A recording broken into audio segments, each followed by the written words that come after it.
So we're back. We are in the Eredivisie. As if you're up to date with the previous videos, you will know, or if you've been dropping in the stream, you'll know. We start out against PSV, so bit of a baptism of fire. Even though they didn't have the best of seasons last year, so maybe we can cause an upset. We've had a hell of a busy transfer window. I'll say hell of a busy. It's not been that bad. It felt like there was more deals being done because I ended up pulling out of a lot of them because our financial status was not looking good. We've managed to drag it back into the black, but we've spent a little bit of money, done a little bit of business, brought in some players. If you look at the squad, you can see it's more or less the same team. Brought in a few players, brought in some players that are better backups and better options, and strengthened where it needed strengthening. But I think the team that we had generally was really good. We had a really good defence. We didn't concede many goals. In Reece Healy, we had a goal scorer, just straight up goal scorer. Didn't offer much else, but he scored goals. We have brought in a new striker though, this Yaya Kamara, and we will get to him. But as far as the preseason goes, we were unbeaten. We only conceded one goal over the whole preseason. It was mainly just to get people fit. We didn't play any big teams. Clairefontaine, Liberec, and Thun are similar levels to us. Obviously, it's going to be a jump to PSV, but it's just to get people fit and getting them used to the tactic. In terms of the tactic, it's not really any changes. Still the standard. There's still the counter version of it that we're going to be playing today. And I am training a 3 at the back system because we have now got 3 very good centre backs. So I do want that to be an option going forward. It'd be nice to have, especially when teams start chucking 3 players up front at the end of the game. With having 12 subs, it means that we can have everyone available on the bench. But speaking of transfers, let's go over it. So, as you can't see, we spent 2.1 million. Quite a lot of money, actually.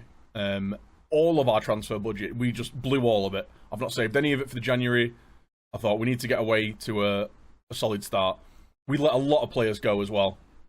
So a lot of players' contracts were up. We'll let them just go out the door. We'll let Wesley Sagers and Lucas Dirks leave because they were never going to get any game time. They didn't have much going on. But transfers in. We'll start with the least first. Lars de Ward, lone goalkeeper.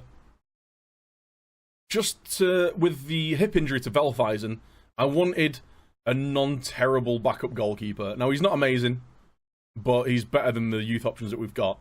And he's costing us no money in wages. He's basically just here to fill the void till Velfeisen's back to be the backup keeper.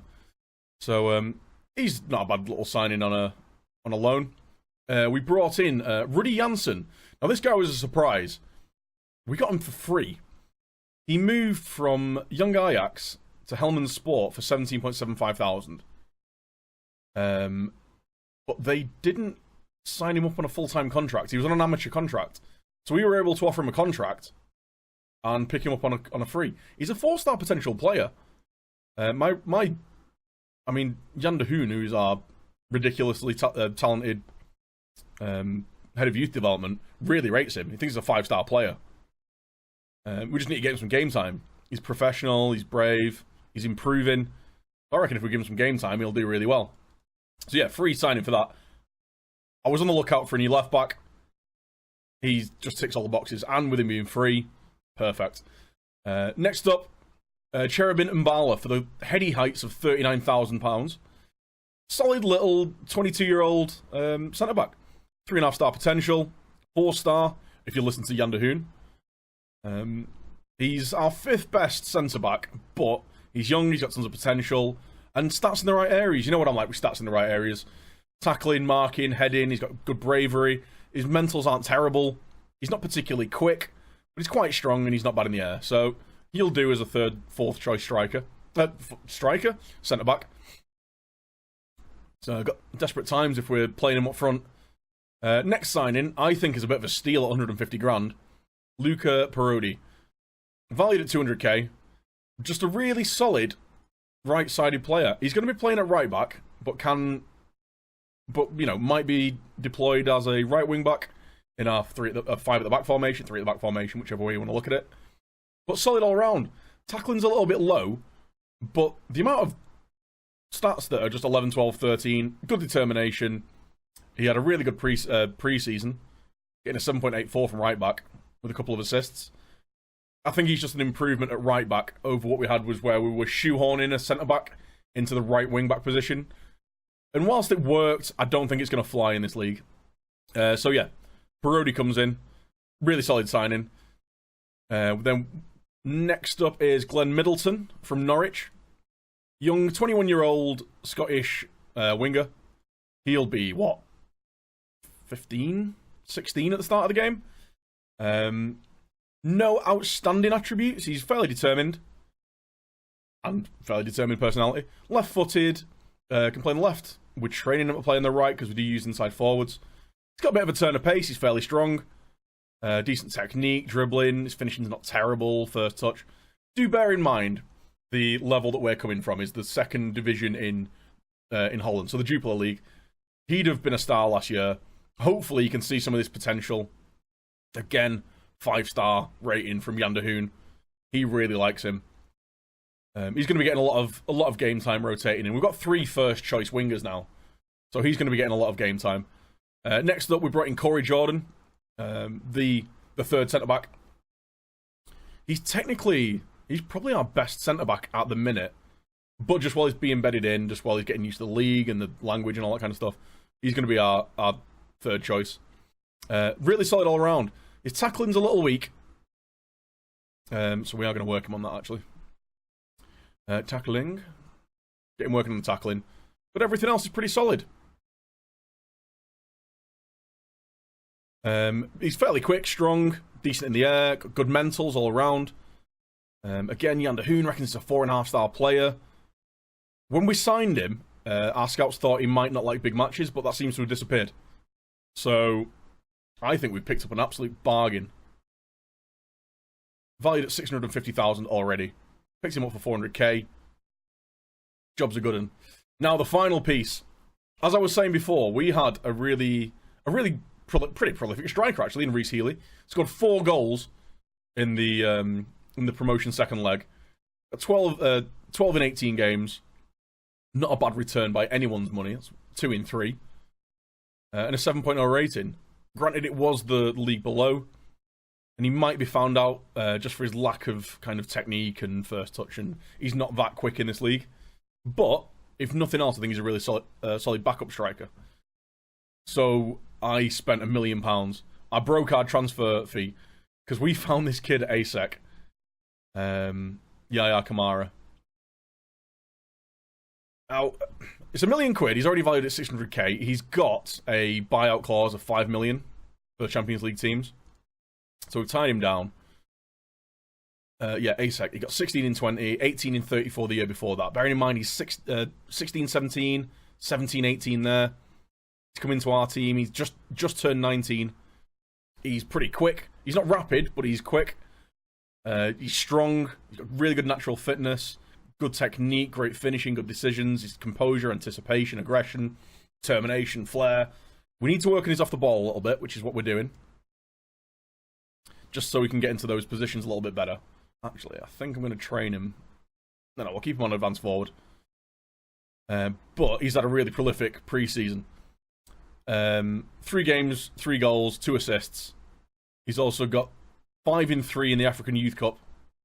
And then 3 in 5 in some other African Youth Championship. Oh, that was a qualification, that was the championships.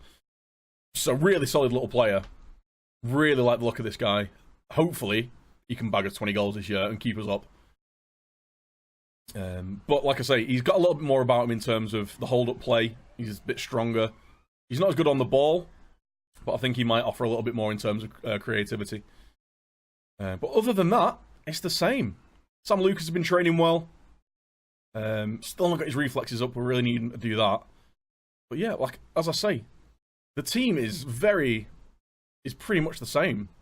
We've got Kamara up front. We've got Parodi at right back. Other than that, the starting team today is the team that played the last game of the season and beat Go Ahead Eagles 4-0. Basically because I'm I can't afford to not play Kamara. Parodi's by far our best right back. Sidwell, like I say, he can play at right back, but he doesn't have the crossing to play wing back. And whilst Reece Healey is still a good player, he doesn't do much other than score goals, whereas Kamara seems to offer a little bit more in terms of the build-up play. So yeah, that's going to be our side. Yeah, onwards to what will probably be a resounding defeat away to PSV on the first day of the season. It's time. It's our first time in a top 10 division in this career. Which, to be fair, we only started 5 years ago. Our rise has been meteoric. It's been a 5-year overnight success story. So yeah, as stated before, we're going to start with Lucas in goal, Traore, Pask, Duarte, and Parodi at right back, Burakis in the Bowen midfield spot, Kalla, Van der Gaag in midfield in the centre mids, and then Namli and Hendry supporting Kamara. One thing I didn't bring up before is the issue with Burakis. Now, Burakis is awesome, but he won't sign a new deal. And his deal ends at the end of this season. I've been debating whether we sell him now for about $500,000 and see what we can get for him. Or maybe what we'll try and do is see how we do in the first half of the season, try and get him to sign a new contract. Then, if not, get what we can for him in January. If it's a couple $100,000, I'll probably just keep him to the end of the season, to be honest. He's probably worth more as a player for 6 months than he is, you know, for a few £100,000. But we are going to be scouting for a replacement, basically. We're going to be looking for a replacement for him, because the odds are against us him being here. The odds are against him being here next year. Someone's going to need a number. Rick Hulshoff, you can have number 48 because you're a child.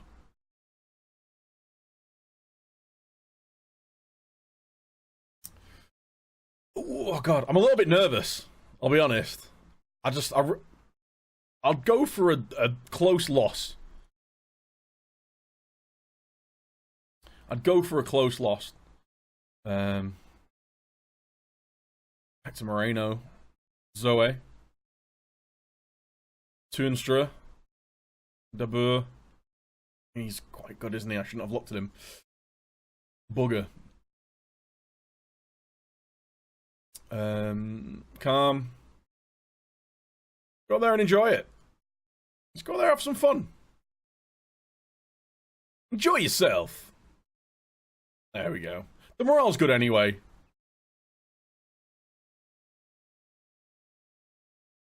We do play FC Os in the second game of the season, which are the team that came up with us. So, and we are at home, so at least if we drop points here, we've got a chance to at least not lose everything within the first couple of games. Yeah, just a good game, please. Just a close game. I'd take a close game.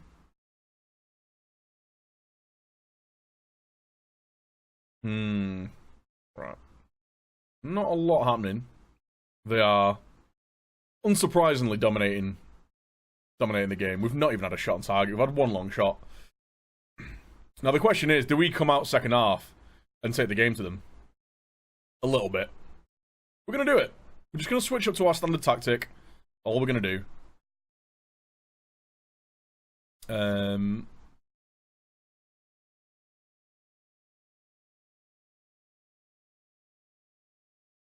Still win today, boys. You've not played well. Happy with you. Namli, you were our key player last year. See what we can do. We do actually have some players on the bench that can make a difference now as well. No one's particularly playing badly, though. Come on, boys. Just to nick a cheeky goal. Here we go. Like this. Frame rate's a bit poor. Moreno, right. Parodi recycles. Pask. Van der Gaag. Oh, he's turned nicely. Hendry to Kalla. Come on. I was hoping that this was our highlight. It's not looking like it, though. Oh, no. Actually encourage them. Oh, that was a shame. It was a classic counter-attack. Who's marking the striker, though? Come on now. We're supposed to have a man on the striker.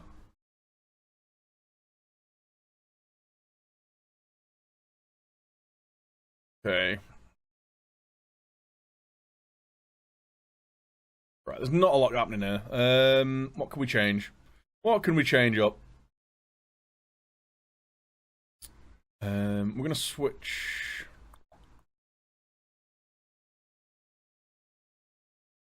these over. Get him attacking. Van der Gaag's a bit tired. We're gonna bring on Kenneth Powell. Parodi's knackered as well. We'll bring on Sidwell. He's the guy that got us promoted after all. We're gonna bring Hendrick. We're gonna make a triple change. We're gonna bring Glenn Middleton on, who is our another Scottish young winger that we brought in. We're getting back to the 70s and the 80s where you just had flying Scottish wingers all over Europe. We're actually gonna step it up into control as well. Passionately encourage them. Come on. Come on, boys. Step in, win the ball back. Let's not concede here. They've hit the post. We're not winning those second balls. I'm struggling with frames, actually. I don't know what's going on. Again. What is that thing? That's cock. I mean, what's happening here? Come on, guys. I mean, who's that to? We're supposed to be playing it out from the back. It's like they've just got a wild hair up their ass. Right, Traore steps in nicely. Can we build something here? We've still got 10 minutes. The game isn't over. Just frustrating. We're knocking it around nicely in midfield, but we're just not doing anything with it. Namely. It's a shot on target, but that's it. I think this is going to be the end of the game. We're going to stop playing out of the defence. Go more direct. Play wider. Push up. It's not the worst result for the first game of the season, but it'd been nice to get off to just get a point. There we go. Guy through the middle.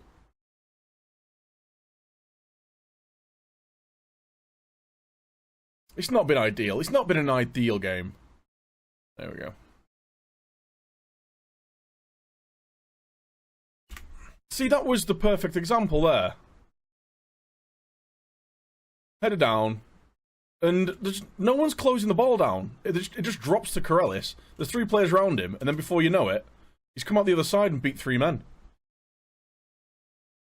Maybe I shouldn't have said no pressure. Maybe I should have expected a win out of him. Maybe it was my approach to the game. Maybe we shouldn't have come out countering out of the blocks. We should have attacked him and expected a win. Yeah, I'm not happy with the performance, actually. We didn't play terribly, but we could have done better. It was a bit toothless.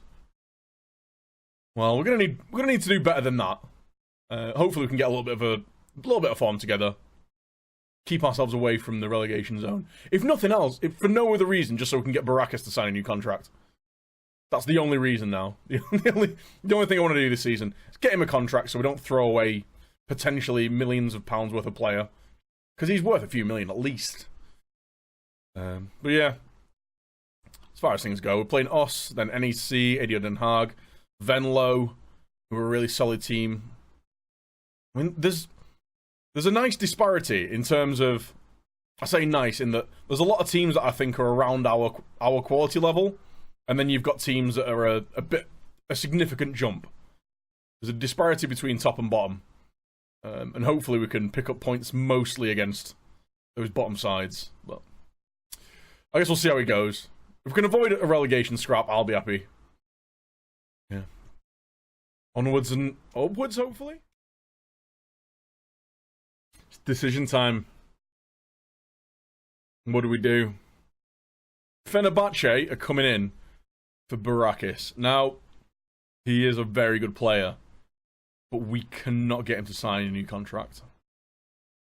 I'd rather, if we can get 1.1 million, if we can get a little bit more, maybe 1 million up front, 40%, and then let's just try and get a little bit more money out of him. 300k. He's gonna play 10 games for Australia. 10 games.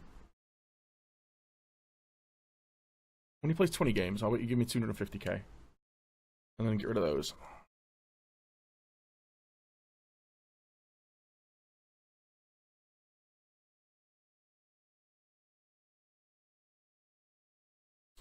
$2 million for a guy that's worth 300k.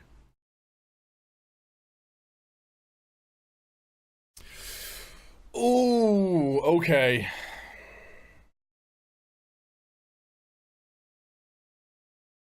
The 15th of August. We've got 2 weeks to find a replacement for T.A. Barakis. He's a really good player, but we can't afford to keep him around. Not only is it gonna... I mean, our overall bank balance is fine now.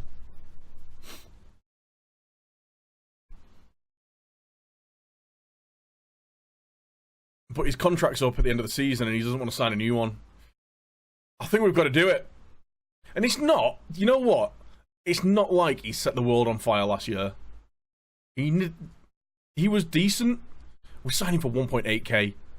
1.8k. We're making 1,000%. Is that right? 1,000%? 1,000 times. 1,000 times profit on him. Yeah, we're going to accept that. Yeah, $500,000 after 50 games. He's going to play 20 games for Australia. He's already got 15 appearances. Yeah. Yeah. It had to be done. Good to see him go. Do we have any players that can take his spot automatically? Laros Duarte. He's a deep line playmaker.